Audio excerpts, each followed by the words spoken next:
this couple justice.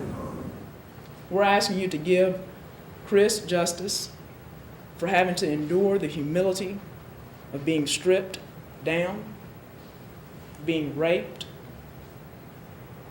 the inability to protect his own body, his inability to protect his girlfriend.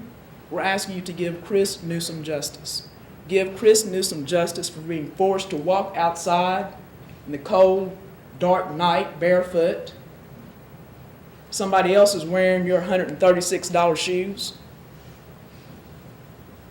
Being forced to bend over for feeling that bullet in the bottom of his back.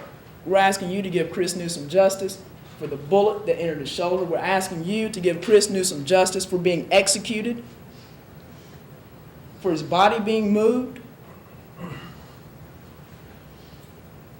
for being set on fire. That's all we want from you. Don't care what you think about the kids.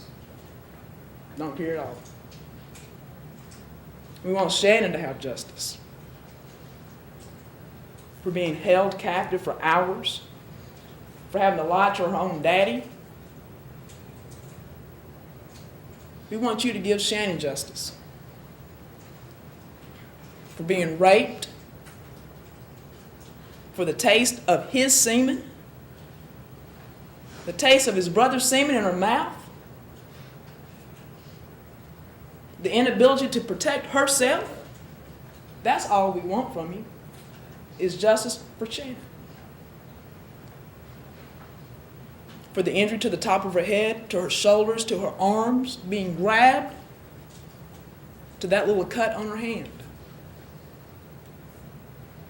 to that brutal attack in her private region, for his sperm dripping from her vagina, from his sperm inside of her anus. That's what we want from you, is justice for her having to endure that. For being tied up, stuffed in trash bags, 5, and that's just not enough. Got a couple more steps. Need to put her in a trash can. We want justice for that humiliation.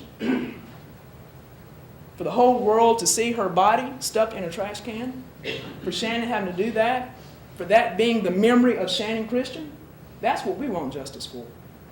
In the morning, the defense will present its closing arguments, and then